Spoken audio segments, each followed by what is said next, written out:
Welcome back, folks. That's right. More to come here. Team Secret versus TFT. And Team Secret, well, they took game one, but the Final Tribes definitely made them work a little bit for it. And I don't know about you, Alan, but I am excited to see how this second game opens up. Oh, absolutely. I mean, Final Tribe had everything they wanted and then some in the first 15 minutes of that match. I think the early game went almost exactly as they drew it up. They knew exactly the trades that they were getting. They had a Medusa that was way out in front. She was almost a 10K net worth with the PA of Nisha still below 7K. But as we talked about before the series started, a team like Secret, you get one mistake. And the one mistake in this case by Final Tribe, it's not always a fight that you take. Sometimes it's the fight that you don't take. They disengage from a bottom push, a little bit too casual. Medusa TP's top to farm the lane, and all of a sudden Secret take full control of the map. And that's the horrifying part about that is it seemed like a little thing. You just see Medusa TP away, but the ripple effects that it had completely just took the wind out of TFT, and suddenly it was Secret in front. But the Wyvern, this is something that TFT haven't shown. Okay, this is a new look. I like this. I like this. They're gonna change things up a little bit. A fresh perspective, because Team Secret did snatch away the Magnus, so no godly skewers coming from Jonas. Maybe from someone else though. Nahaz. Well, and I like this a lot too from TFT because both Frost and Chessie can play this hero. This can be a safe laner for them. It can also be a mid. So a lot of flexibility preserved. The Wyvern most likely going to be Era's hero, but we've seen that Wyvern run in a core position as well. Slark's making an appearance. Snowball Hero 101. Pick Slark. Get Agi, win game. Yeah, and again, it's just Secret's comfort level with at any given time. Nisha or mid one just swap back and forth with one of them being the one creating space and the other one sort of being the harder farmer. And, you know, both can play Slark. You expect it to be Nisha's hero, but yeah, it's a weapon in the hands of Secret. I'm not entirely, despite the early returns on Slark being very powerful, his pub winning percentage is still pretty high, I believe. And of course the permanent Agi steal. I'm still not sold on Slark in a patch where I still don't think we've seen the true power of these early BKB carriers like the Gyro and the Luna. And even earlier than that, against the Pounce, we've seen a nice little trick to get out of those. Of course, you use the Iron Branches, push yourself out of Pounces. So you're going to need additional lockdown with the Slark for sure. Yep. I agree.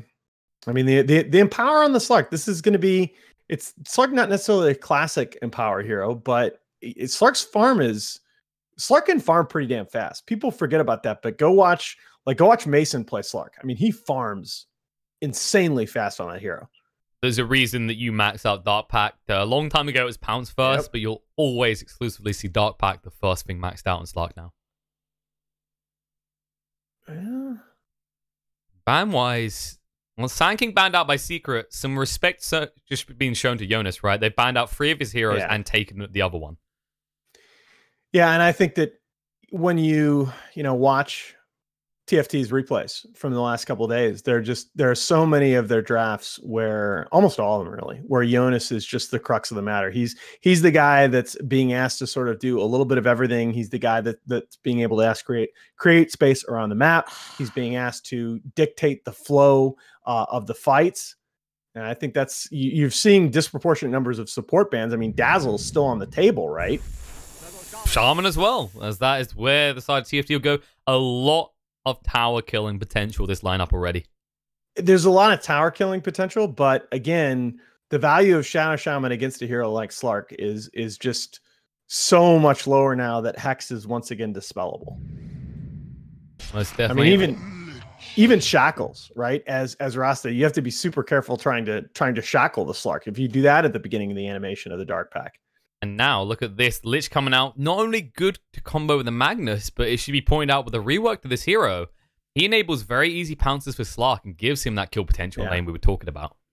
Yeah, that's absolutely right. I mean, that new Frost Shield is just fearsome on any hero that can get up into the thick of the action. And certainly if you're leashed close to the Slark, you're really going to feel that. It's a very good partner to Slark because it offsets his weakness in lane. All right, there's your Jonas hero. And I mean, he's shown he's a very, very good Beastmaster player. And there's a lot of push potential once again coming out of the side of the Final Tribe. I mean, I really do feel they were ahead in that game, not just in terms of net worth, but this is another lineup where they are going to have to make the right decisions in terms of committing to pushes. Beastmaster makes it so that you are a little bit wider here. You're going to be able to apply broader map pressure. Yeah, I think that's kind of an interesting thing you highlight. Is I agree. TFT were definitely ahead last game, but they made that mistake, and this is where you have to be almost flawless, because Secret are the team most renowned for, if they see one mistake, they milk the hell out of it. This is one way to cover yourself, though. Tide, not an easy hero to get the jump on or overwhelm in the lane. Also begs a question, is this going to be a Yaps or Magnus? Possibly. I mean, does Tide slide right over into the 3 position role here, and you get that Yaps or Mag? We might even see Tide mid. We have been seeing that a decent amount recently. Yeah, I think that was more of a, wasn't that the sort of gimmick against the, what was it, a PA now? I think it might be one of the matchups we've seen as PA. It depends on your opponent. I think that was a matchup pick. I do like don't get me wrong, I like Tidehunter in this patch. This like Solar Crest and Deso builds that people have been going, those are legit on this hero. They synergize so much better with the recent patch changes that have been made to Gush and Anchor Smash. This hero can threaten enemy supports while Ravage is down. Ban is going to be on the monkeying by TFT. They don't think it's a mid-tie. They're thinking mid-1. They could be saving him a special hero here, but... Oh, I think so, yeah. There's still room for him, of course. Especially when you got that Magnus, you could look towards something like that Ember Spirit. Maybe not with this much lockdown, but it is an option on the table. Definitely benefits from the cleave.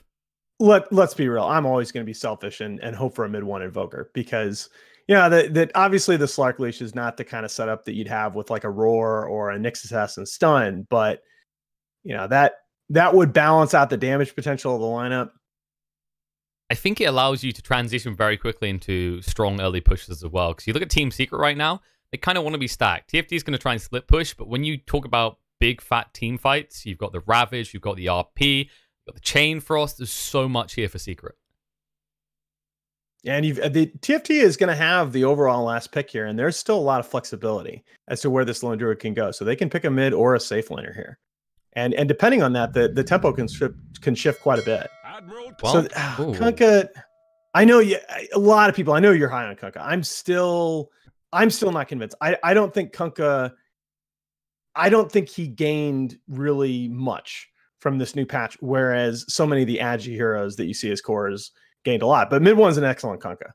No, I agree. Like, looking at it from that perspective, you're correct. Because we build so many stat items early on these cores now, the advantage for Kunkka for a long time was he dominates CS, he denies you a crap ton. But now with the XP change and the building of these very quick Agi items with the Wraith Bands, you can compete. So, I mean, you got some options here. I mean, you could go like a Jug here as Final Tribe and just transition into a pretty safe lane Jug, mid lane Druid, transition into a pretty fast pushing lineup. Or you could leave the Jug, you could leave the lone Druid in the safe lane, and you could go for, I don't know, Lina feels a little bit risky here. I don't know, but I do like the OD ban, by the way. I want to say that from Team Secret. It's really good against the Kunkka, because it could screw up his combo, sure, and also melts for the Tidehunter. I think Puppy was just sitting there having flashbacks to the Mana Boys days. He went, nah, that's not happening to my mid. Yeah, and that's something that should be mentioned, right? That, okay, wow, that's a hero. All right, have I seen this hero in the qualifiers yet? I don't think we've seen the qualifiers. I've seen it maybe once or twice in the last patch ran by like tier 2 CIS teams in a kind of an off-lane role. I know I've seen it, but it's mid here, and I've seen it in some high level pubs in replays, but not so much in the pro scene. It's important here.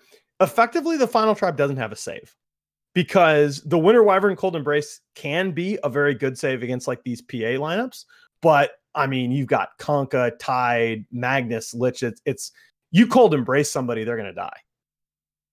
Yeah, it's a liability for sure in this scenario. I mean, you can maybe Cold Embrace a creep on a push. That's as good as it's going to get. You're not going to use it to heal up a hero in the middle of a fight. So this Razor is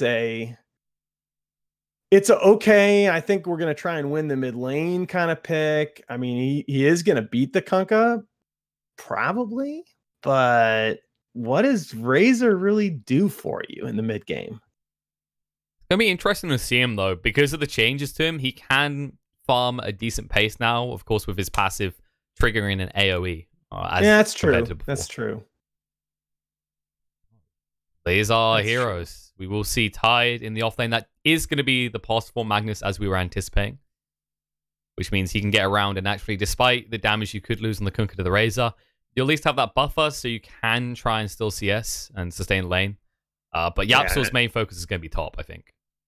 Yeah, I mean, you see these elite 4-position players playing the Magnus, and it's in lane they're very good, and it's also just Magnus is a hero that's building mobility items anyway, so they're just going to be able to get around the map as the game goes on and apply a lot of pressure. I think it should also be highlighted the rate of farm that Tide's going to get up here, because of course the changes to Anchor Smash with the Empower now, you can clear camp super fast, and you can get aggressive very early after you pick up phase boots, for example. You know, are they just going to try and, I mean, maybe you brought it up in the context of farming, but I mean, that's a decent amount of damage. 120 passive damage at a 500 AoE now from the Razor passive. I mean, you could just go Death Ball around that in this game. Quite possibly. You need the levels first, so you're looking at about a 10-minute transition into pushes. You have the wards, you've got the bear, and you've got the aura from the Beastmaster. This could be the plan. I mean, is Razor just he's always been a 5-man hero, right? But I think we think about Razor as a slow siege 5-man hero, and the question is, does some of the reworks of this hero, along with the buff to Wraithband and all that, does it make this a 5-man hero who can actually really push pretty fast? You can run people down very fast as well. When you consider the passive in conjunction with the Wraithband builds now, that's insane movement speed. All right, this is going to be interesting, and I think it's the same fundamental template in that case that TFT tried to go with in the last game, and it's going to be on Secret to recognize if they're going to try and play that way. Secret getting aggressive early on. Jonas is going to walk it off, because this is actually a Apostrophe Shaman, by the way. We didn't actually mention into that. Yes. Yap's taking a lot of damage, actually. The board's slowing him down here. He'll be able to get away, though. They can't keep on him. Jonas, he has got the Ether Shot coming off cooldown in 5. It's going to be close. They need another tap. They want to find it. Hanskin moving across, but nice blocks out from Zai. Yeah. And by the way, that is actually a critical point in terms of how this game is going to go. You think about the role that they've just been asking Jonas to play in all of these matches. He's been in the middle of the fight. He's been dictating flow and tempo. And you know, Shadow Shaman is a much harder hero to do that with. He needs that mobility item to start getting into those fights. Of course, as a result, that does mean we're going to see a Beastmaster support. It's been a while since we saw this, but I can kind of get behind it, especially with the return of the Call the Wild build. Like, that was where it was strong. Zai? He's actually taking a lot of damage here. They could get him. He needs to TP away right now. He's not good, though. Burn is just owning him. Yep, there he goes. Oh, wow.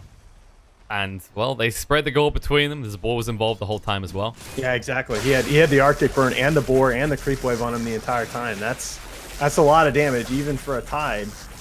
And he did not have a level in the passive yet. And in the mid, we're seeing why Razor loves facing up against melees so much. Even with the Empower, Kunkka's going to struggle with the CS a little bit.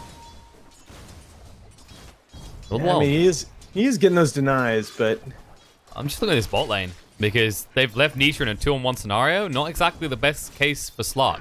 Usually this is a hero you feed kills too early on, so you can actually do things. You're being too kind. They can't, and they're going to TP somebody down here, just as you say that. I mean, they can't leave a Slark alone in lane against the lone druid. He would just get destroyed. Puppey arrives. He's going to pull the wave through. Nisha's still got a lot of regen, so he'll be fine to tank that up. Tanking in the top lane, Zai, once again, you've really got to respect the Arctic Burn. Man. Have you seen a Tide pummeled this hard? He did start with a point in Gush, so it's kind of his own fault. Oof. Although we shouldn't, we should reserve any thoughts about this. This is a great start for TFT. I say reserve thoughts because there's a great start last time for TFT. Yeah, look at what TFT have to do now too, because Puppey comes down here and they realize that he's pulling. He's almost gotten he's got the through pull on the camp. They have to bring the Hanskin Beastmaster down, and now they're going to be able to take this camp. Say thank you very much while you do it. Healing up the bear. It's actually another thing about this change for Lone Druid. It means that you are less likely to have to resummon the bear early on than you used to be. And just a little subtle thing, I really like the move. I think Hanskin was able to zone Puppy out so that he wasn't in XP range when the big tomato bear died. Seems that way. In the mid one, he is actually keeping up at a decent pace, but Chessie has a lot of denies here. Yeah. This will... I think this gets easier as it goes on because, of course, the Tidebringer have bonus damage. You can't stop that. Once you get like level 3. And the big thing is, right, it with this amount of denies, with like 12 denies, I mean, you'd be looking at a significant level disparity in the last patch. A gold disparity in this kind of a 1v1 matchup means much, much less, particularly at this point in the game. Although it can escalate a little bit when you consider it's a Strength Hero versus an Agi, and when you build those Wraith Bands, you can chase like this for long with a static link. My finest creation. Good job, Ice Fraud. Yeah, Aqua was removed from the game, guys. It's balancing. Yeah, I mean, you know, it's not like Strength Heroes were building it as well, so it didn't just matter about the Agi. But it's not like Strength Heroes typically have even less mana on average when you think about the matchups. And look at, once again, the combination of this Lone Druid and the Beastmaster are able to take control of the Radiant Pull, right? You're not going to be able to do that, Puppy. At the very least, they're going to get the gold from it. It should actually be pointed out the thing that people sometimes forget about, which is the attack speed from the Beastmaster as well. It just, oh, yes. It hurts so much. No matter where you are as Hanskin, you're going to have an impact on a lane. Yep. And he has a haste now. Puppy, walk away. Walk away, kind sir. No, you can just disengage, and at the very least, you're forced to waste that Frost Shield, which is, 30-second cooldown and quite a bit of mana early on in lane. Lich isn't going to care. He's got Clarity and sitting on Clarity and 2 mangoes. But it stops any potential aggression. And the other thing that is limited in that regard is obviously the Pounce on a 20-second cooldown. And we'll probably stay at level 1 until the Dark Pact is maxed out. Makes it rough. The top lane has been awfully quiet, mainly because Zai has been kind of getting his teeth kicked in here. Jonas is 2 levels ahead. I mean, you got to be pretty happy with how both of these side lanes are going, although it's got to be said, Nisha's Slark is not nearly suffering as much as I thought he would be. Now, he's right there in CS with the Lone Druid still. It's very true, but at the same time, for a lot of this, Lone Druid's been left alone down here, whereas Puppy has been here almost twice the amount of time that Hanskin has. Actually, Hanskin's... I'd say he's barely been here. He kind of pokes in once or twice and then always leaves. Yeah, I like how Hanskin's playing this game so far. And that's nice. That ward should not be spotted. It is nighttime. So they're not necessarily going to know that Dire have vision on that side of the tower. Chessie taking a decent amount of damage. Mid 1's going to build the double bracer. But Chessie just says, thank you very much. I'll take some damage. Oh, man. Oh, Corey? They must not have been sure of where Hanskin was. Yep, because he's going to walk in and Nisha, he doesn't have the pounce. He used it aggressively. They can't actually bring him down, though. It'll be close, but no cigar. Okay. Yeah, I in retrospect, right, so he had that Frost Shield on him, and he's got to be thinking about going there, but the clock has to be going in your head. I mean, this is a level 5 Lone Druid. You know, he has that root online from his bear. I know you've got Dark Pact to purge it off, but that Beastmaster with his attack speed aura and the boar coming in with 2 levels in it. You still have huge issues with the Dark Pact because of the delay on activation. You either wait until you get rooted, or you assume he's going to root you every time. And there we go. Roots come out. Let's back away. They force the App Sword down here. Now it's 2 heroes in the lane versus 3. But how do you really jump on the Frost here? You can't. He moves too fast. And at the same time, you know, Zai, knowing that there are 3 heroes in the bottom lane, Zai's just going to get picked on up here. I don't know that he's going to be able to stay in XP range. Say it like he hasn't already been picked on. Yeah, no, exactly. No, this is schoolyard bullying there, guys. Jonas is getting ever closer to 6, and at that stage, you probably just solo kill Zai. This is not the powerful tide we've been seeing more recently. This is the helpless tide, especially because of this Wyvern pick. The Arctic Burn just doing way too much. Oh no, you actually look at this. CS lead to all of the cores of TFT. Look at it. Look at the level advantage, too. You know, Razor just hit level 7. Kunkka's not even halfway, or just over halfway to level 6. And Big Daddy Razor is coming down here. They better read this. Because he absolutely can die behind the tower. You most definitely can. They're going to see Puppey. There it is. Started coming out. It's going to go for the TP away. They can't do enough damage, but they do steal a lot of damage. They can easily take this tower and finish it off. And Kunkka will shove in, but he won't do anywhere near as much damage. Wyvern already TPing there. Bot lane, Nisha pouncing away. Oh, no. They're cutting those trees, though. You better run. He's eating all the Tango to try and escape, but he's still in range. He'll go for the TP. There you go. Yeah. They need to turn around and hit that tower. In a way, it was super fortunate that Puppey was the one that kind of crossed their paths there. And they'll take the tower for sure. The problem I see, though, is your Slark is getting underleveled. Lone Druid will start to take an advantage, and if he just stays on the Slark, you're going to have to babysit with not one, but two heroes, as we saw previously. Oh, interesting. Razor opts for the raindrop here in this game. It's the boat combo. He knows 6 is coming. Yeah, exactly. That's pretty good, and it's gonna feel good when Tide hits his 6 too. Which, granted, in this game. It'll be a while. Just, stay in your seats, guys. It'll happen eventually. Man, when's the last time? It's been a while since I've seen double arcane. Yeah, you gotta keep that sustained. I'm looking at this right now, and we kind of read it right. TFT, the pushing, constant pushing coming out. And it's one of those things, I don't know, because this is a less conventional pushing comp, I don't know that Secret would have read it this way as much so as in the last game. Absolutely. They outrun issues. Here. I know Chessie, you're strong, but let's take that tower. Okay. He's got the damage now. He just needed to borrow it from Zai. Zai was saying no, so you had to force him to give him the damage. Well, I mean, the big thing is Chessie, because Chessie made that rotation bottom and then top to get the towers, mid one has caught up in levels. So, he's at least able to contribute at this point. You're not just going to push him out of a fight. Problem is, next they'll be setting their sights on the mid tower, probably in the next 2 minutes. And all the while, Hanskin, he's getting ever closer to that level 6 as he was just sapping up that solo XP in the bot lane alongside Nisha. Yeah, it's just always a cost, though. When you get in, there's a reason that most pro teams will wait until at least the 12-minute mark to start making these push rotations, right? When you're doing it at this time of the game, it takes you long enough that those enemy cores really can come back. Both thrown out there. Will reduce damage that Chessie deals, but they can't aggress him to at all. And that's your first bow, and it doesn't even stop this push. Yeah. We'll back off for a second, but that's going to be another one. Back. He's not even to his treads. Yeah, this is getting worrisome. They'll put the Frost Shield down. That might actually stop the push. Puppey, the hero, the savior of the mid-tier 1 tower. Or the mid-1 tier 1 tower.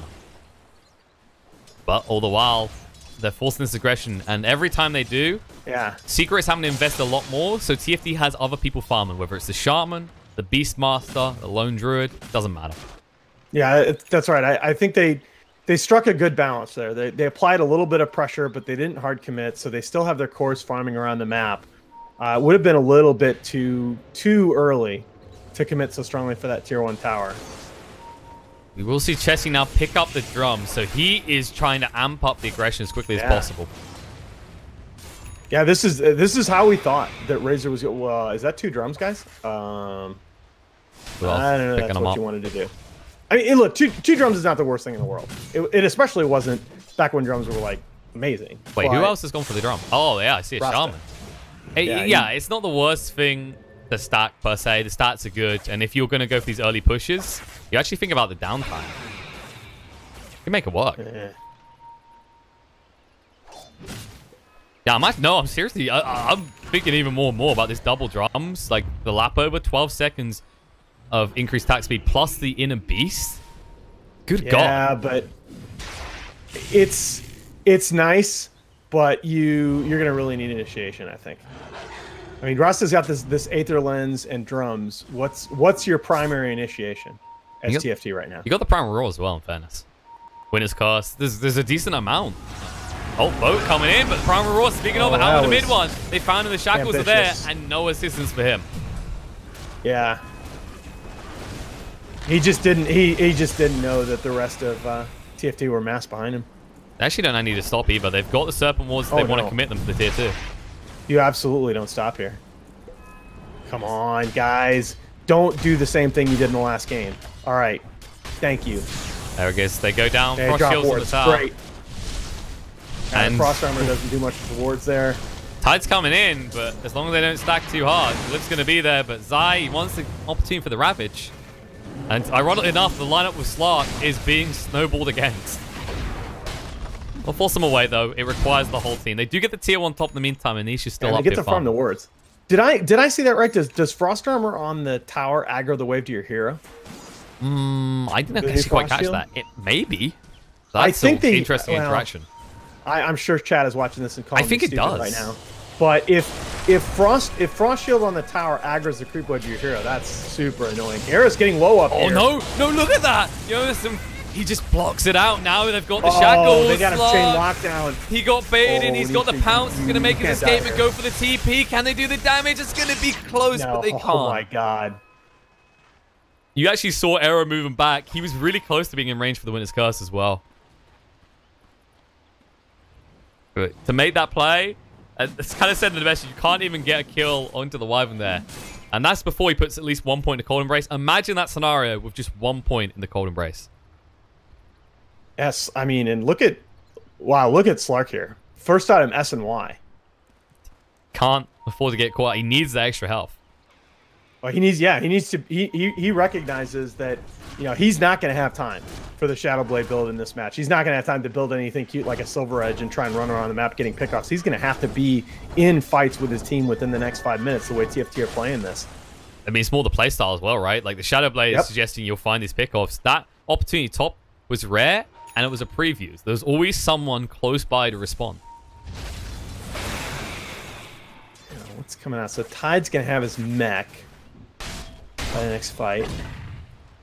That's a decent boon, especially in Secret being pushed into. Yapsor's still almost 1k off of his blink. Then from comparison, you look at Hanskin. He's already got the Vlads, and he's going to go on his way towards the Necro next. I am really liking these first item Vlads in this patch, especially if you can get it on a 4 position. Well, especially if you can do this. They're going to go into the Roche bit. It enables them to do it. It's enough bonus damage. Yeah. Ward's committed as well to make sure this is a quick one. Team on the mid lane. The alarm bells are going off. Jesse, they're going for him. They're going to drag him back. That's boat down, though. Yeah, and they can't do anything. They get him down to half HP, and that's it. Thank you for the free Roche, they say. Well, while Slark, they have to know what's going on, so Nisha starts farming pretty deep. If no one's here, he knows they're in the Roche pit, but it's too late. Get something, but it is. I mean, they're not even going to come close to getting a tower trade for this. I mean, they can't actually contest it either. They've got the Ravage, but like you said, the boat used. You need that extra damage at this stage. Yeah, I mean, it's hard to fault no one mid one for trying to get aggressive there, but it's just unfortunate because once boat is down, you know, it's a short cooldown, but TFT can still do whatever they want. And now look at this Chessie with an Aegis. This Razor is already hard to get through once. Do you really think you got the damage to get through him twice? Maybe if you get every spell, but then what have you got left for the Lone Druid, for the Shaman, even the Beastmaster? Yeah, I just love the way that how they're drafting and playing speaks to TFT's mentality right now. It speaks to them saying, look, we had that last game. We gave ourselves a good chance to win, and we backed off. Okay, we're going to do that same thing again, and this time we are going to keep the pressure on. As you said, that scenario when they were mid and it looked like we were going to back off for a second, they just thought about it and kept going. And that is the difference here. It's the last game. Don't get me wrong, Secret, fantastic to pull back. But TFT, as you said, had that lead. And then they screwed themselves more than anything. This is a little bit risky. Era's going to have a hard time getting in position over here if they even for this fight.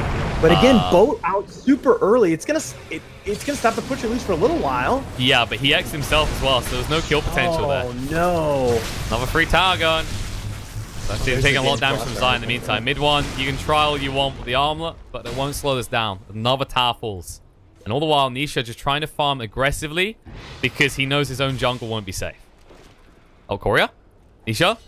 Is he going to get this? No. No, he looked the wrong way. Oh, they just got so lucky. Oof.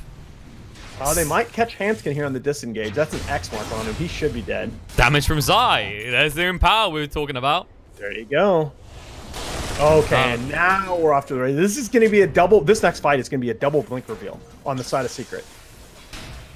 It's going to be hard for TFT to be ready for this, especially if they get caught with Beastmaster still down. They need to be super cautious on the Radiant side of the map, and it's hard to read that. It'll be interesting to see what the outcome is, especially seeing as that's your support RP. So it's not the Tide can show. They'll know he doesn't have a blink, and you'd expect him to have the blink first. But then again, maybe TFT is sitting there going, wait, this is secret we're talking about. The 3 and 4s are practically interchangeable on the net worth chart. Playing out of it. Here comes the smoke. Force drop. Backside. Double value. Zai's been caught. The Chain Frost's going to be going down on Jesse, but you can't commit too heavily on him. He has the Aegis to work with.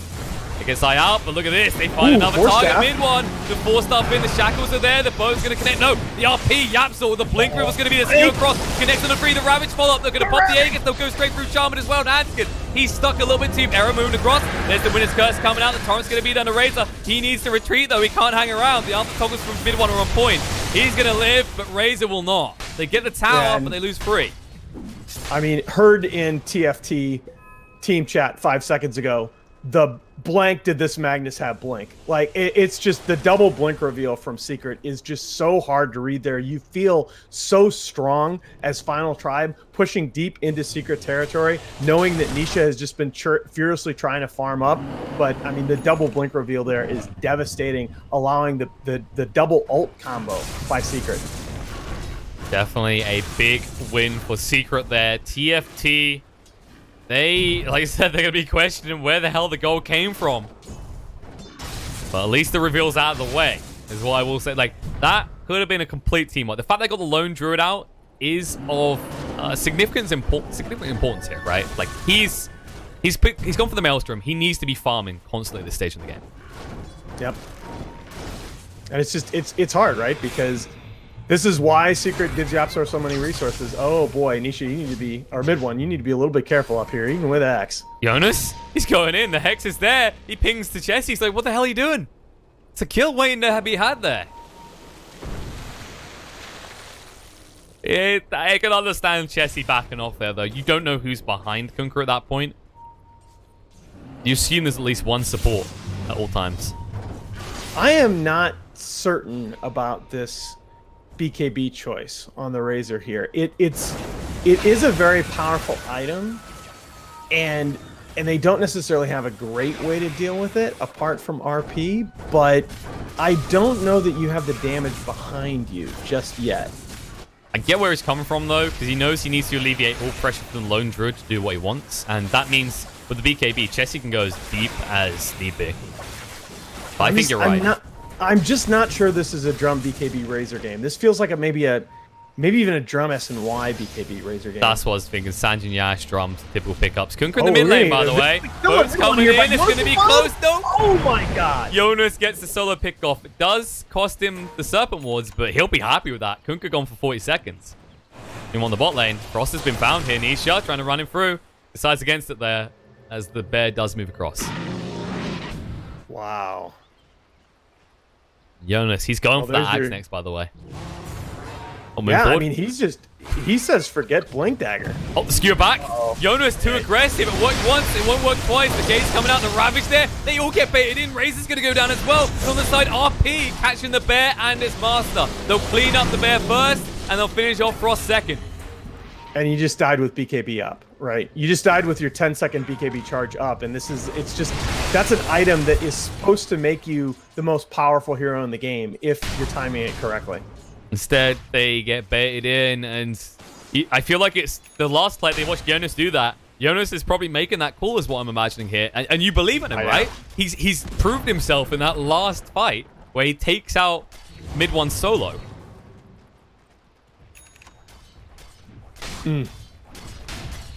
Yeah, but that's not a fight. That's a pickoff. It's just a big difference between how you have to shot call those as a team.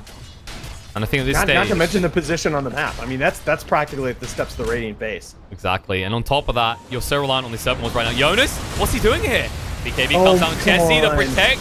The shackles yes they have on the Tidehunter. Zai, he doesn't have a Ravage, but he'll go for a TP. They have no way. Some Winner's Curse is going to be there just in time. Yeah. But there might be a reset. Primal on the back foot. Look at this. Position. Magnus trying to actually defend himself. And Hanskin, they turn around and they'll just wipe him down. They get the kill on the Zai in response. and they get Puppey. So 2-for-1 trade, but that's a 10-second BKB, and you use the Primal Roar for that. Yeah, I mean, if you can... Now, Roche still has a little ways to go. The lanes aren't necessarily in the right place. If you can turn that into an objective, it's something that you feel decent about. It's a weird decision by Secret. It looked like they were resetting from the high ground to potentially re-engage on that fight. And they backed off, and it ends up giving an extra kill on the Lich. Yeah, I think they kind of felt they had to, because you saw it. They doubled back to deal with the Beastmaster. It was an odd move, but while it wasn't what you wanted, I appreciate why Hanskin done it, because he knew what was coming. Like, when you try and initiate on a Tide, that's the hardest hero to kill inside of Secret. Yeah, this is... I just feel like you're gonna have to continue pushing on to the other side of the map, because this Razor is gonna lack every kind of acceleration right now with this build. Blocks. They see him. Oh, here you go. They can actually hex him on the spot. No Dark Pact for him. The Serpent Wars gets the RP. Yamsor with a turnaround. Nisha gets a Shadow Dance up, and now the Chain Force is bouncing around. Gets a kill into 2 cores belonging to TFT. And the bear, the bear is just to the dessert. There's the gaze, dragging it in. Look into my eyes, little bear. Look away. It's what we're about to do to you is just, I don't think Peta will be okay with it.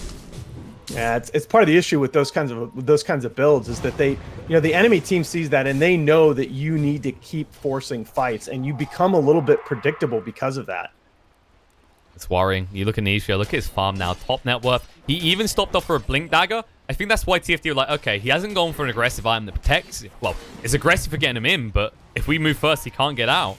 Didn't matter, because Yapsaw, he's doing the right thing. He's bodyguarding his core.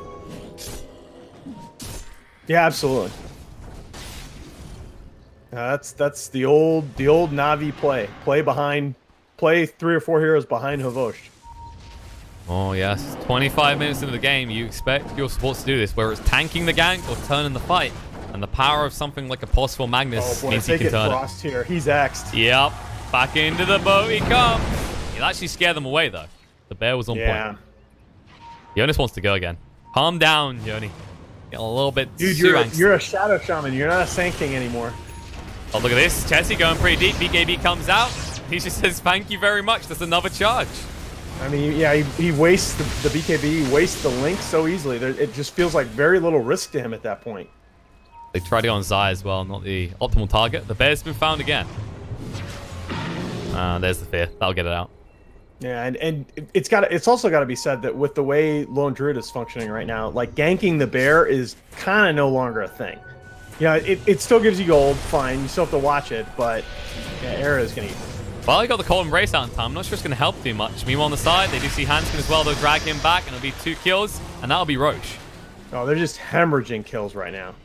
It's like TFT. They had it going their way perfectly, and the moments things just go off course and change trajectory. Secret, man. You make one mistake against this team, and they make it so hard to reset. Hit one. X is forward. He'll be able to get out, though. But they see where he is. The wards get dropped. Jonas pinging onto it. They're going to drag him back. Now the Chain Frost, the RP is going to be there. The boat crew as well. They skewer back in, and no! They get rid of the Beastmaster and the bear. Pounds forward. The Shackle's going to come out. We're going to move away. Slark is fine. The wards are still there. And suddenly Puppey just screams, why are we fighting under wards? Don't be stupid about this. Moving in. Pounce is going to be there. The blink forward. Jonas is gone. They might find more now. Nisha on the hunt. He wants something. Pounce is coming off cooldown. Moving forward. Blink and 4. Pounce forward. There's Arrow. Winner's Curse. Says, please God, don't let this skewer through. Now BKB out from Chessie. Chasing on the Puppey side. Body blocking though. He says, no, you don't. No, you leave my captain alone. You just have no damage. And look at that as well. Radiant Courier did at least get... That's your consolation prize. Zai will not have his Blink Dagger. But he doesn't care. He doesn't need it because they're going to take Roche and then they're probably going to run straight down mid. Yeah, and the end of that sentence, by the way, why are we fighting under these wards, is why are we fighting under these wards when we have a Slark and 2 Blinks? I mean, it is so easy for this Secret lineup right now to disengage and just re-engage from a different angle. You can't count on being able to control one choke point as TFT against this Secret lineup. And that's they are going to have to clean up the top lane here that's pushing into the base. It should be pointed out that once that core is back up, you want to talk about mobility, the only person on the side of Secret that will not have a Blink Dagger is Puppey. And if he wanted to go that way, honestly, he's getting pretty close in terms of goal. And it's feeling like whether it's, you know, playing with a Medusa or playing with a Razor, it's kind of the same idea. You got this siege tanky kind of hero, Frost, and you're just getting outmaneuvered. All right, Frost should be fine here. That's a little bit too close for comfort, though. Puppy, if you can get in range for the gaze. They decide against it, though. Jonas was getting ready. He's a little bit trigger happy. He wants something here. This is not the way you bait the bear. Just dangle it there, but what's your follow-up here? Like, Nisha has that Aegis. He has almost 2k HP. It takes you way too long to get through him. Yeah. I mean, and even look at this build on the Shadow Shaman. I mean, he's even very limited in his mobility with just a 4-staff. Very true. Still going for the axe. Getting ever closer, but like we said, the disengage, the mobility that Secret have, you fluff those wards, you're screwed. They're just toying with them at this point. Nisha feels completely in control in this game, and he should. Level 21 and has 16k net worth. Trying to control. In the meantime, Chessie getting a lot of damage, but Zai doesn't care. Walks in with a Ravage. They can skewer him back into a big fat mess, and Chessie, BKB's up, but he's gone. Yeah, it's one of the big strengths of the Slark, and one of the reasons he used to be picked against these heroes like DK is, you know, he is absolutely fine with you man fighting against him. He says, you know, fine, Razor, you know, drain my damage. I'm eventually going to get enough Essence Shift stacks up that it's not going to matter, and I can always just use Pounce to reset. Or he can pounce even deeper. Who needs to reset when you can find more? X coming out. Lincoln's the spot. Jonas going to go for the shackle. Going to be drawn back. Cancels out. And he's going to move straight out of those wards. And this is looking grim. TFT against the ropes here. That's going to be at least one lane. Actually, they can't get more unless they feel confident enough to try and go for throne, which we haven't seen a team do in a very long time after taking one lane. They'll go back. They see Frost. He's going to force them away. Is he, though? Gaze to bring the bear in. Nope, they actually cancel the TP. Yaps is hanging around. All right, they'll disengage. TFT know this is the best case scenario for them. They can't try and fight into this right now. Yikes. That doesn't bode well. I mean, we look at this right now. There's over 2 minutes left in the Aegis. He can do what he wants. And this Razor's progression is just, I mean, halted. I mean, he's got a Sanj since then. He can't even finish Halberd. Correction. His progression has been just completely obliterated. It's non-existent. Nisha? Uh-oh. There's that strongest spell coming effect. Primal Roar going to be there. RP drags down the Wyvern as well. No, they're going to find the both and just get straight through them. Shackle's being used on Tide. But what do you do against that target? Both through. Jonas already going to be looking to pull. He gave him Chessie chasing in. Mid one trying to run away. The skewer back. Frost will use the Roar in time. But Chessie, he needs to retreat. Now the pounce through. Nisha will find the kill. And the only one left alive, but not for long. Chessie's going to be dragged back to his death as GG gets called. And TFT, they don't even wait to see what happens to their base. They know it's over. Secret 2-0 them. Come on, mid one. What and the rapier purchase at the end. Come on, mid one. What are you doing? Give your carry the rampage. What was that KS? Gotta pad those stats. Just it's weird. Totally different lineups, different game flow, but the same kind of situation where Secret of this team where you make one mistake and all of a sudden it's like, what happened? What is going on in this game? We thought we were fine, and in this case, it's just a little overextension behind the Radiant Tier 2 mid tower in the shadow of the base. All of a sudden, you get a couple pickoffs there, and it's just the game's out of reach. I don't know. I really think that Chessie's decision to get the BKB so early, it hurt his farming progress so much. It felt like TFT were so methodical in this game. They were getting the resources they needed and applying very steady pressure to the opposing side of the map. But when you make those kind of decisions, it's lose one team fight and you just fizzle. I think the way to look at it is a fantastic start from TFT. Just like in the first game, the difference here was it felt like they had a clearer picture of what they needed to do, and they started to do it well. But the moment they hit a small bump in the road, it was like they were headless chickens. They didn't know what to do anymore. That's a result. I mean, I'm looking for some kind of Rasta Hex joke here because that's basically what happened. It's really hard, right? Because a team like Secret, they have a plan for all of these different contingencies, and these are experienced players. They understand, okay, the game's going against us. What do we need to do to give ourselves the best chance to win? And it's very hard.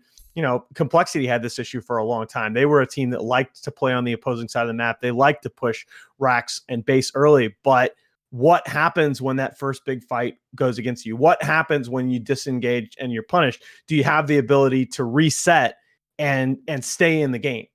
And it's just a very, very hard thing to do against a team of the caliber of Secret, because they're not going to give you that chance to recover. And that's not the only thing. When you look at Fallen Tribe's lineup, I think we're in agreement. They were walking a very fine line, and up until I don't want to put it all on Chessy, but that itemization, that was the turning point where it's like, okay, now what do you do? Well, it's both, right? It's both, right? It's not on the individual player, not in any way. But when you make two mistakes that are both in the same direction, I thought drafting the Razor was a little bit questionable. I thought the way that they chose to utilize it was interesting at first, but when you draft a hero that already has damage issues, and then you go drum into BKB, very conservative build on this hero, you're counting on that rework passive for a lot of damage output in the fights, but it's just not quite enough, particularly when this Slark, it just by being able to stand in the fight, it doesn't even matter how much farm he has. If he is able to stand in the fight and trades blows with you, his damage ramps up incredibly quickly. You have to think about matching that, and you have to think about trying to keep pace and farm however you can. Well, because of that, the brackets are starting to shape up a little bit. That does mean, of course, that now what we will see is Alliance facing off against the Final Tribes as Team Liquid 2-0'd them. That series has been covered in the first channel. That does mean that for the winners final, that's Team Liquid versus Team Secret. That's going to be a blood sport. That's going to be the matchup. That's the classic at the moment. But that does also mean something else, by the way, Alan. That means Alliance and TFT go up against each other. So we've got some Scandinavian drama. Yeah, we've got some classic Swedish rivalry going there. And those two teams, these both young rosters that have been together now for some months, they've shown some steady improvement, but they haven't necessarily been asked to perform in this kind of pressure in a major qualifier. Exactly. Both teams with a lot to prove. Alliance, of course, did make it to the last major. They want to keep going, but TFT, while they have been, shall we say, juggled and handled to a certain extent by the big fish in the water, they put up formidable fights, especially the early game. That's going to be the interesting part to watch, because that's where the Final Tribe have proven themselves very consistent, is just taking control of the lanes and exiting them, looking like they can win the game. Yeah, I would like to see them switch it up a little bit, right? Because it feels like they're having problems resetting themselves after this fight, and they're playing strong enough in the laning phase that I don't feel like they have to go with these big push-oriented lineups. And that the other draft question about this game is, I mean, Unisimfan played his Shadow Shaman in this game as if he was still playing Sand King. Like, he tried to tank up, he tried to sort of be that staple around which the team is fighting, and it's just much harder to do this with this hero. It's inherently very, very squishy. We're going to get to find out what they can do, because I've got a feeling we'll probably on that series. We have got one more series we're going to be covering for this qualifier tomorrow, and that will commence at 3 p.m. CET. But we are done, folks. We're done for the day, so you can go about your business, do what you want. You got a few hours before the NA qualifiers continue. But that's it from us. Thank you for joining in. Me and Alan will be back tomorrow to round out the EU qualifiers and help you guys realize who's good, who's bad, and who's going to make it to Chongqing. See you guys then. Cheers.